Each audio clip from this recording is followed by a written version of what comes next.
Commander Zixtal's three eyes watered as she transmitted the final distress beacon across the galaxy. The Keth Mori Empire, once spanning 17 star systems, had been reduced to scattered refugee ships fleeing their dying worlds. The Great Blight had consumed everything. Crops withered to dust, livestock perished, and even their synthetic food processors had failed when the contamination reached their manufacturing centers. "Another failure," she whispered to her communications officer.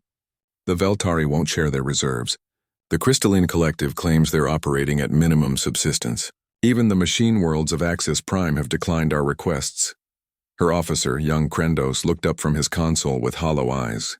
"Commander, there's one more species we haven't contacted." Zixtal's middle eye focused on him sharply. "Who? The humans. They're primitive by most standards. Single-star system, carbon-based, barely achieved faster-than-light travel 50 cycles ago." A bitter laugh escaped her mandibles. "The newcomers? What could they possibly offer that the great civilizations cannot?" 3 days later, the response came. Captain Sarah Chen read the translated distress call for the third time aboard the UES Abundance, humanity's newest and largest agricultural vessel. Around her, the bridge hummed with activity as her crew prepared for humanity's first major interstellar relief operation. "How many refugees are we talking about exactly?" asked Dr. Marcus Webb, the mission's chief nutritionist. "Latest estimates put it at roughly 4 million Keth Mori across 12 refugee fleets," Chen replied. "Their metabolism is similar enough to ours that our food should be compatible, though we'll need to adjust the nutrient profiles." Lieutenant Commander Rosa Martinez looked up from her logistics display. "The Harvest Fleet is ready to deploy, Captain. 47 agricultural ships, 15 processing vessels, and 23 supply runners. We can sustain continuous food production for populations 10 times larger than what we're dealing with." Chen nodded. The Harvest Fleet had been humanity's answer to the challenges of interstellar colonization. Massive hydroponic ships capable of feeding entire worlds, mobile processing plants that could turn raw materials into countless food varieties, and the infrastructure to sustain it all indefinitely.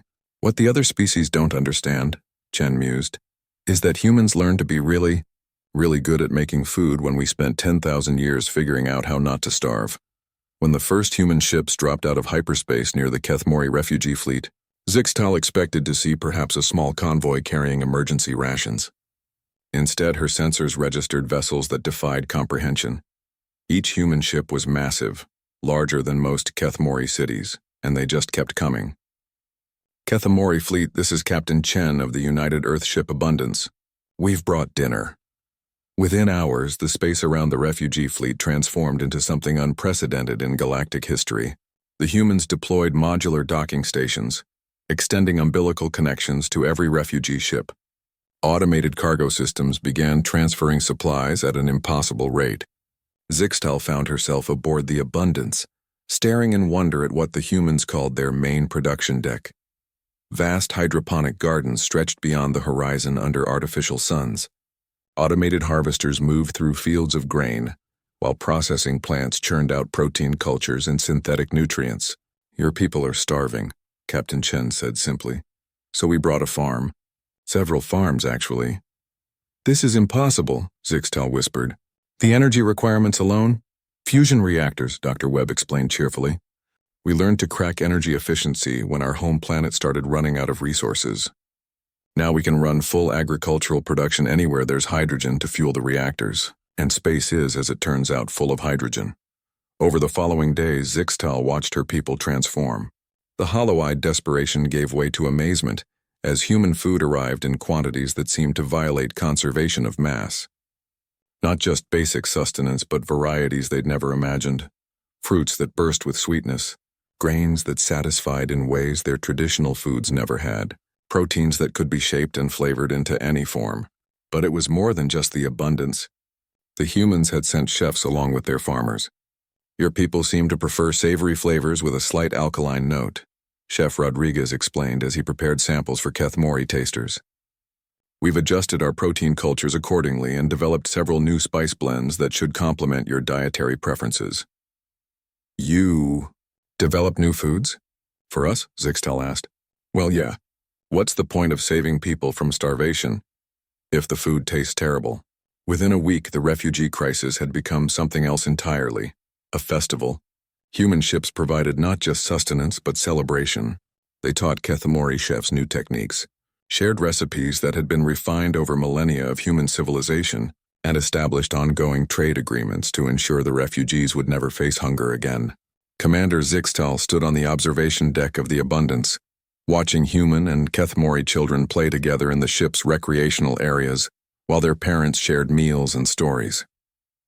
The smell of fresh bread drifted through the corridors, bread made from grain grown in artificial soil under artificial suns, tended by a species that had turned the basic need to eat into an art form.